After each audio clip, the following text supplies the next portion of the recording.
let me start with a show of hands. Who of you predominantly works in Web3 or blockchain? Okay. Now, keep your hand raised if you're getting more client demand that you can actually serve. Okay, we have a couple of them, but not everybody. Why is not everyone in this room keeping their hands raised? The answer is, it's all about the business value. In a recent survey where we interviewed 60 decision takers that have budgets to spend on blockchain solutions, the number one purchasing criteria is business value. Technical features actually rank number 7. And as one client has put it, end users have actually very little interest in the tech unless they are playing around with it. Tech is mainly a consideration for IT and developers. So my name is Tibor Mérey, and I lead the Web3, blockchain, IoT, and extended reality topic at the Boston Consulting Group globally. And in the next 20 to 30 minutes, I want to share 3 things with you. Number 1, based on our experience in the space, where do we see the current state of enterprise adoption of blockchain? Number 2, where are the promising areas where we see adoption happening today? And number 3, I want to leave you with 4+1 thing that you can take away to get your services adopted faster.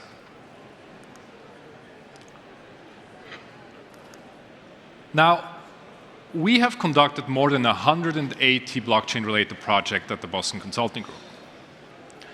So what is the takeaway of this slide? Around 40 to 50% of the work we do actually for the tech companies of this world, for the layer 1 blockchains, for the software companies, for the telco operators. But the other 50 to 60% is actually for corporates adopting the technology. Now, based off this experience, where would we place the current state of Web3? I would say we're entering the 4th phase of Web3. All of us have been part of the previous phases. It has started centered around digital currencies. It has moved onto smart contract and dApp capabilities, and has added digital ownership as well. Now, the phase we are in today, we will call embedded Web3 or embedded blockchain, adding that technology deep into the stacks and the supply chains of corporates around the world.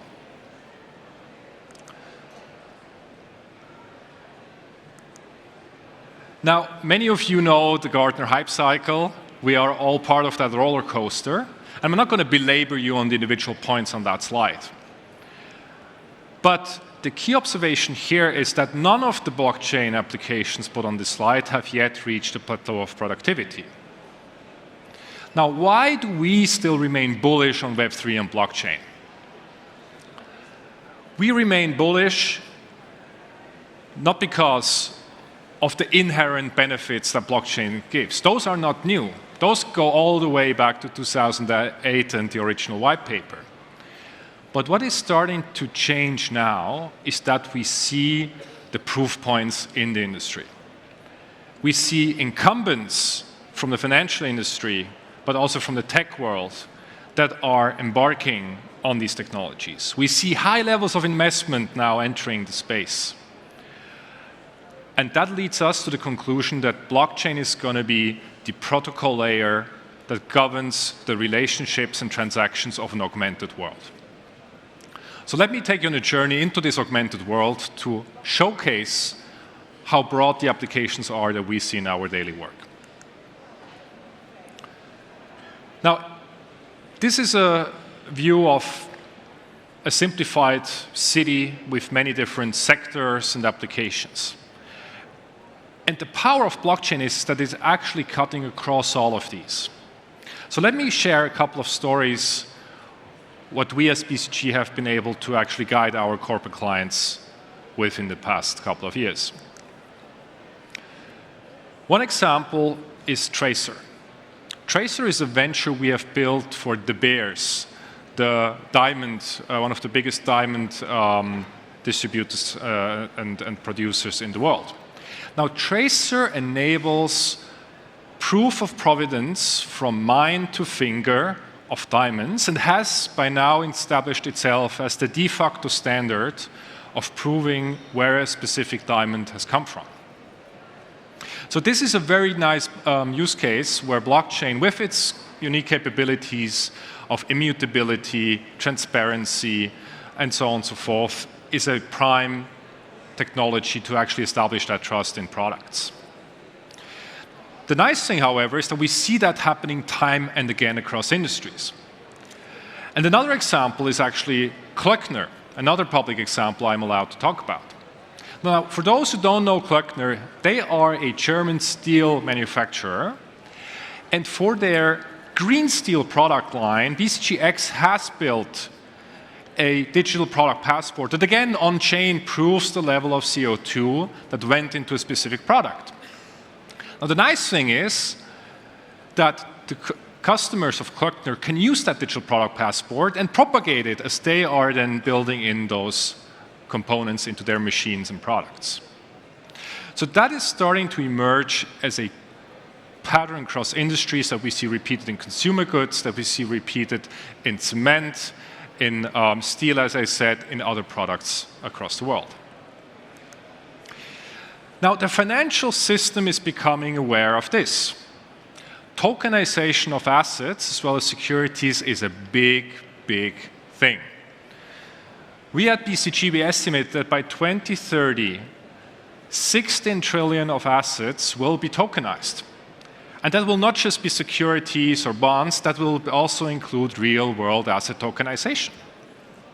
And that will lend itself to a much more innovative, much more decentralized financial system built around decentralized finance, but on a much bigger scale and going much deeper into tokenization of real-world assets. Those assets can include tokenization of real estate, tokenization of produce, tokenization even of cargo ships. Now, looping back to one of the very earliest use cases of blockchain, we see that payments are also on a fast track towards blockchain adoption. And why do I say this? In our global payments report, we actually saw in the past 4 years an uptick of digital and mobile wallets as a means of payment by 7 percentage points. The other interesting bit is that this comes at the expense, actually, of cash. So the world is moving towards means of digital payments, but they are forgoing the benefits of cash. Now, here again, blockchain can play a vital role in doing so in a trusted manner. I briefly mentioned the topic of smart contracts, which is not a new technological topic, but we see now adoption of these use cases as well. An example here is instance claims processing. Now, Etherisk is a service which actually embeds the payout of a damage, or in this case in the claims, because of a flood, for example, directly into the smart contract layer. And using Oracle technology, it actually brings that real-world information on-chain, and the disbursement of funds is doing so automatically. Now, another example in this augmented world goes into the whole topic of decentralized physical infrastructure called DePIN. Many of you know Helium, one of the very prominent examples that is making mobile network infrastructure decentralized. So any one of us could be operating a router or a mobile hotspot and can be remunerated today. Now, one thing that I would say is that all of these different use cases, they are only, I would say, in the proto stage of what's to come. Because up until now, many of the fundamental technologies are not scaled in a fashion like they need to be. But we see the interest from corporates, we see first pilots, and we see that also consumers are starting to embrace that idea. Now, what does this mean for all of us and all of you? How can we be part in driving adoption and actually address that number one purchasing criteria, which is business value? It is really around answering 4 key questions. And they have to be answered in that order, I'm sorry. The first question is, does it matter? Does it actually solve a burning problem of your customers? And that's the number one question we all need to ask ourselves. Not the technical ones. That's the number one questions we need to be thinking of very, very hard. And it shouldn't be problems that are nice to have. It should be the burning problems that keep them up at night today. And another way of putting it is you need to follow the money. Is somebody willing to pay for it? Not because, it's interesting, people want to dabble around with it, innovate, and so on, all that good stuff. No, is somebody willing to pay money for it? Question number 1. Question number 2, will it work? 83% of unicorns have actually stuck to the original product vision that they had. So is your solution really the right one for this one? And we need to be self-critical. Too often, blockchain has been used as a hammer looking for a nail. And we need to turn this around. We need to start with the nail. That nail needs to be a rusty one that's hurting, that's really, you want to get rid of it. You want to hammer it home. And you need to find the right solution for it. And does it really solve the problem? Will it work? The third question is then, can we win? With our product, with our technology, are we differentiated enough? Can we actually be the one solving that problem? What is our unfair advantage? What is it? Is it a piece of technology? Is it a piece of IP? Is it a piece of other assets? Is it relationships, access? What is it? And how do I sustain this with the right culture? So important. Can we win? And then last but not least, you can do number 1, you can do number 2, you can do number 3, and you get a beautiful POC. Beautiful. But the fourth question is, will it grow? Can you build a business around it that can sustain itself? Can you actually have a scalable solution? Coming back to the technology before, will that scale globally? Will that scale across a world where billions of devices are connected, where AI comes on top of it? Is it scalable? And does it really change the game, or you're just an incremental benefit? And to put that last thing into numbers, I keep telling myself, your solution needs to have at least a 30 to 40% benefit versus the status quo. Why do I say that? Every CIO I work with gets these pitches day in, day out.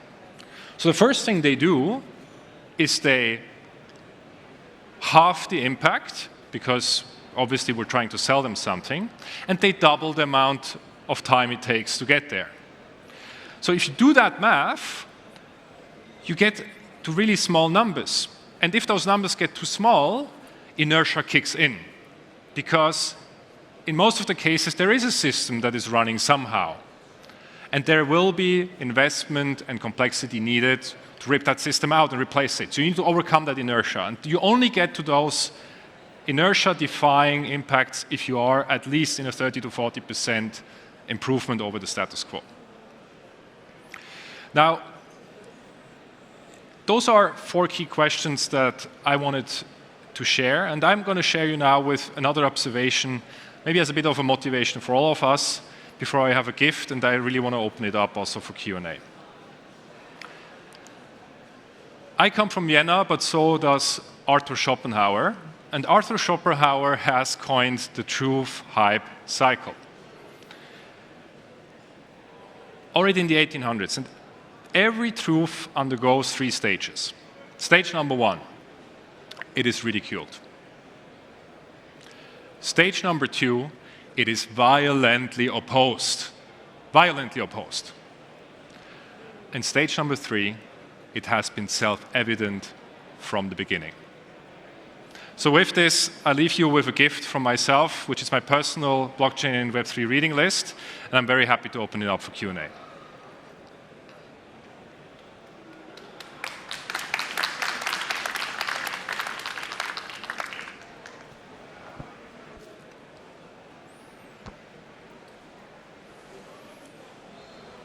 think we have a question over there in the middle.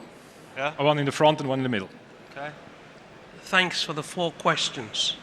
I was very keen to see, in terms of practical implementation, what is the difference between a failed startup and a successful unicorn? What's the difference between a failed startup? Startup and then a successful and a unicorn? And maybe I'll go back to that page just that we get it again. I think in the end, it's most likely a mix between some of these questions here. I think that a lot of it actually goes wrong at the very first 1 or 2 questions. Like, does it really matter? And I think one component how you can overcome that between a failed startup and a unicorn is that you talk to customers very, very early on. Because if you get too hung up with the will it work or can we win question, is it the right technical solution, is it mature enough or not, sometimes you forget talking to the customers. And so the work we do with BCG X, which is our build unit at BCG, is that we actually talk very, very early to customers. And oftentimes only with a mock-up, only with a demo, only with even the landing page, and we get that feedback to say, if that product works the way we show you, would you buy it? What would you like about it? And we in parallel get the tech done. So that is, I think, a big, big one that you need to get right. And then I think the other one is really the second filter is between the can we win and can we grow. Too many blockchain projects get stuck in the POC valley. We have so many POCs out there, I can't even hear the word anymore. And I think here again, it is for me a mixture between technology and culture. And what do I mean by it? I think on technology, there is value in having a future-proof technology in the way you implement it, both from the choice of blockchain, the choice of integrations into Web2 infrastructure, and thinking through that right from the beginning. And the second one with culture, I mean, is it's not just about being able to step it up, maybe with external help or with a project team. How can you sustain a culture where blockchain or other emerging technologies get tried out and tested on an ongoing basis? Because guess what? If you took a decision today, in a year from now, you might have to revisit that decision. And also, a pilot or a use case that you have discarded a year ago might be mature now to go with. And having that mindset and that culture to be able to kind of build the muscle to test and learn and launch, I think that's the second key part as well. There's the next question in the middle, and then I think in the back.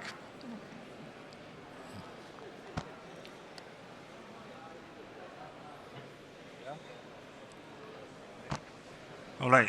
Thank you for your insight. My question is, you show me like hundreds of projects tried by big organization to adapt Web3 technologies. And I'm in this industry for a while and seeing that kind of trial with enterprise, with blockchain technology, I don't see so many successful projects coming, really in the production level. So from your viewpoint and your experience, what is the biggest problem for technology side? You told me that the business side, they didn't have needs or stuff like that. Yeah. I understand that part, but is there any technology side, any problem for of the Bitcoin current blockchain? We from BSB and we try to be better, good technological solution with a big scalabilities. But what do you see? What is your experience from your experience? What is the problem of technology side right now on the blockchain? Not be able to be used. Yeah. So if I understand the question correctly, it is around, you say, yes, there are many, let's say, pilots happening, but there's not much successful production-grade implementations. And to what degree, so what are the reasons and what kind of role does the technology play in those reasons? If I'm honest with you, I don't think that only technology has been the reason that it hasn't taken off. I think that also the definition is, what is the definition of success? I think you're referring to scaled kind of production use cases. And the thing is, in order to get to scale today, you really need to tap into existing Web 2 flows and you need to migrate them to Web 3 or on blockchain, right? Now, in order to do so, you're typically not in a controlled environment where you're alone, right? You always have an ecosystem approach where you might have, for example, in the element of identity, you have the issuers, you have the holders, you have the verifiers, and those all have different incentives. Now, I think one positive example where we see decentralization, Web3, decentralized identity take off is in Europe, but that one is driven by regulation with EIDAS 2, which forces now issuers and verifiers of identity to adopt decentralized architectures.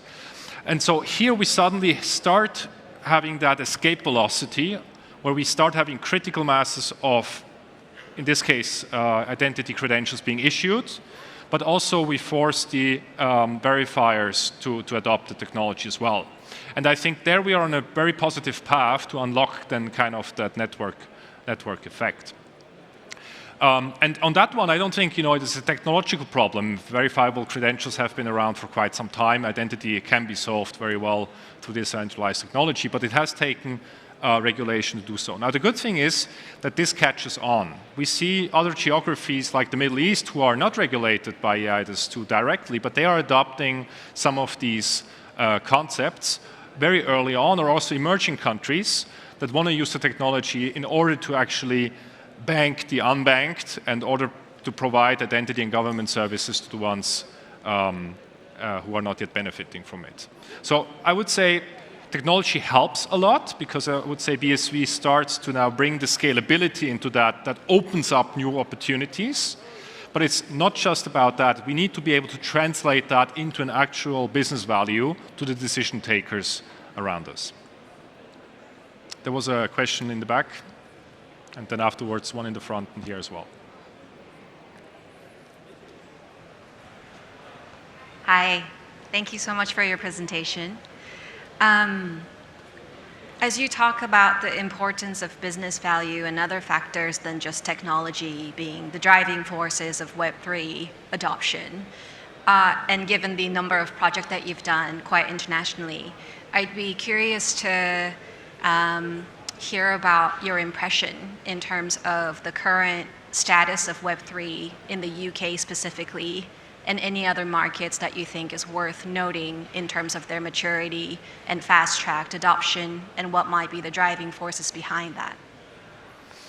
It's a very good question. So I do think we see heterogeneity in terms of Web3 adoption. And I would say it's to me the two biggest forces are, to one degree, regulation, I have to say, and to the other degree, I would say the openness to technological, advancements, and also to some degree, Generation Z and the youth, kind of how they're adopting it. Why do I say this? I think regulation, as I have said, with EIDAS 2, but also on, for example, the whole CBDC discussion, is a driving force behind it. It's not a coincidence that in that evolution of Web3, I said it actually all started with digital currencies, right? That is typically a very tangible way of kickstarting the whole decentralization and blockchain topic, and it has ripple effects then to other kind of real world use cases. And there, I would say we do see an uptick in overall CBDC projects. I mean, some of them are more successful than others, but they are happening across the globe. And I think there it's actually quite interesting. The emerging countries, they might actually be a very interesting place to look at because, again, they are sometimes hit with high inflation and loss of trust in the traditional banking system and so on and so forth. So that's, I think, one fact. I think the other thing is, from a consumer perspective, we do see, a lot of the work we do in ourselves, we see actually a higher share of projects in Asia and in Europe compared to our overall mix where the US is much bigger. And I'm asking myself, why is that, right? Because typically we always would expect the US to be leading in new technologies. And I haven't yet got the answer to it. I would say that one reason is that I think Europe, paradoxically, has been regulated so hard on privacy and GDPR that actually now the whole decentralization here becomes an asset because I would say they are leading in terms of regulatory framework around AI, that's too, and identity and so on and so forth. So they're almost creating a virtue out of that. And Switzerland, where I'm actually born, I was born in Zug, so maybe that was also a reason for me to go into blockchain later on, is actually at the forefront here in terms of also innovation and so on and so forth. And on the other side, maybe also the advantages that the big tech companies in the US have are now a bit of a burden because they risk disruption by decentralized versions of their products. So I don't see them being at the absolute forefront in this regard. Apple is not a leader in blockchain. Yeah? Microsoft is adopting some bits and pieces, but it's more like infusing their core offerings. So we see a bit of heterogeneity around the world, but I think the jury is still out how fast it gets adopted in which country. I think there was, I think the colleague, the man in the front was first, and then maybe to the back.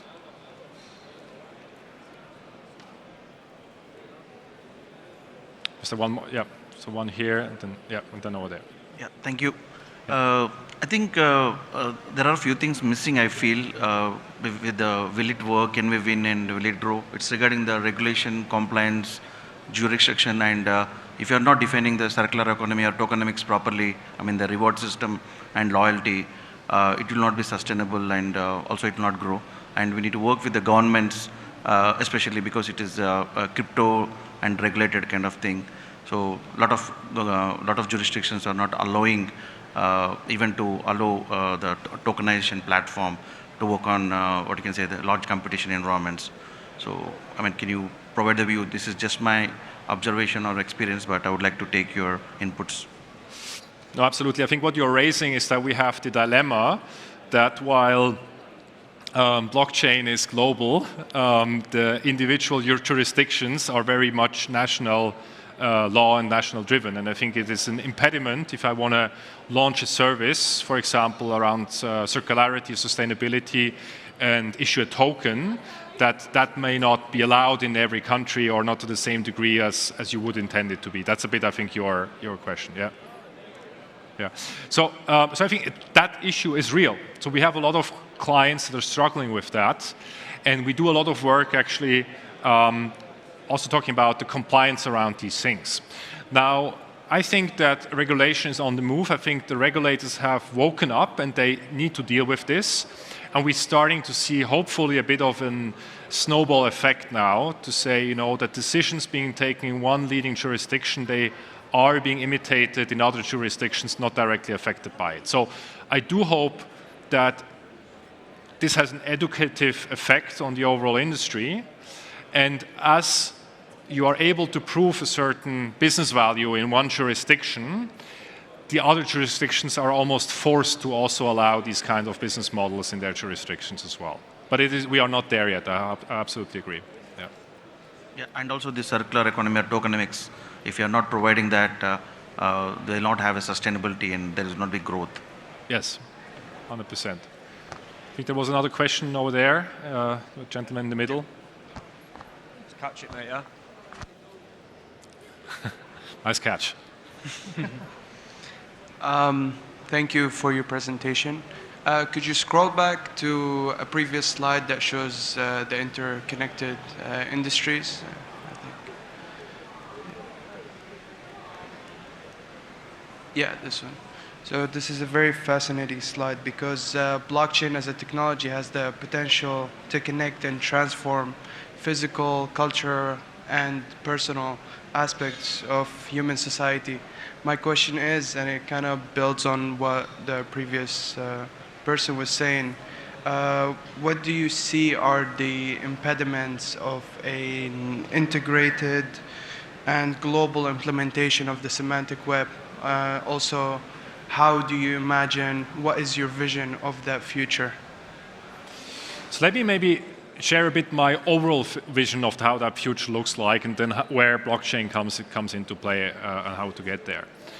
So when I talk, I mentioned in my introduction, I not only work in the Web3 and blockchain space, but I also am responsible for our IoT and our extended reality business. Now, you might think this is kind of a gathering of weird or emerging technologies that have nothing to do with each other. But in my state of mind, they are all interconnected. What do I mean by it? IoT is essentially the bridge between the physical world and the digital world.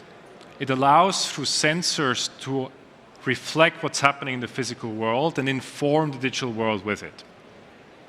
Now, extended reality is actually the access point where we can access the digital world all around us. So it brings the digital world into our physical world. And very quickly we will have the possibility with glasses as lean as the one that the gentleman here is having on his temples, to be interconnectedly interacting with the digital world and the physical world. Now add AI and generative AI into that mix, and you suddenly have an embodiment of AI in the digital world. You can have avatars that are as intelligent or conversant as a human around you that you can interact with. And robotics then brings that back into the physical world. So that will be the world we are inhabiting. Now, that will mean that data explodes. The amount of data that gets transacted explodes. And the issue we are running into is we are running into a crisis of trust.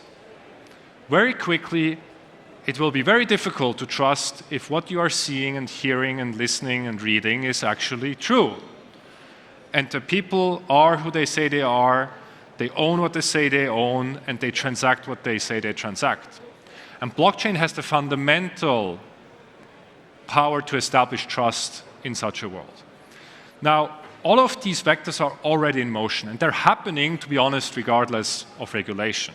Right? The issue is that blockchain is very heavily regulated on that level. But I think that humanity has to step up in order to enable that, because otherwise the repercussions of such a digitized world that you can no longer trust in will be so big that the costs will be overbearing.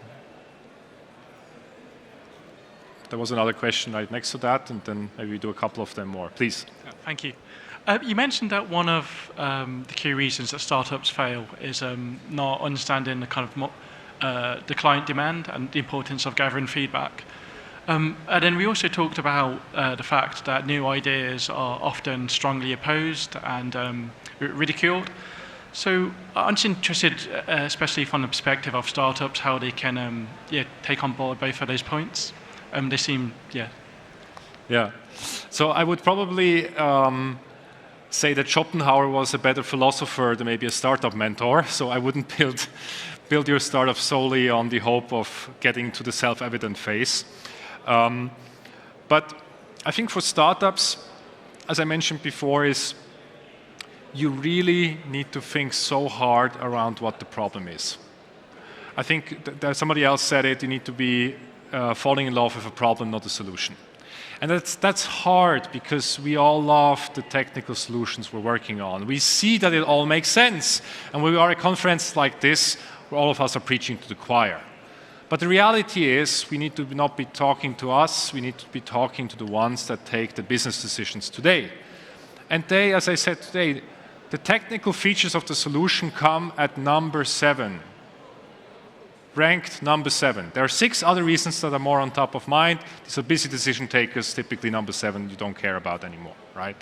So really talk the language of the person you are talking to, And to be honest, that's maybe a bit the unfair advantage that we have as consultants, right? Because we have the actual business consulting arm that is helping with this, each C-level suite on their problems, with the CFO with CFO problems, CMO with CMO problems, CEO with CEO problems, and then you connect kind of the right technology to that problem. And oftentimes it means that you also need to be honest and say, for that specific problem, yes, down the line, there could be blockchain as a good solution, but if I'm honest with myself, I'm not at a 30 to 40% uplift today. I might be there when a lot of other stuff fall into place, but then it's just not worth pushing it. Yeah, so you really need to say, where do I make a dent today? And there you need to go deep very quickly. Yeah, I think we have time for a couple of more questions.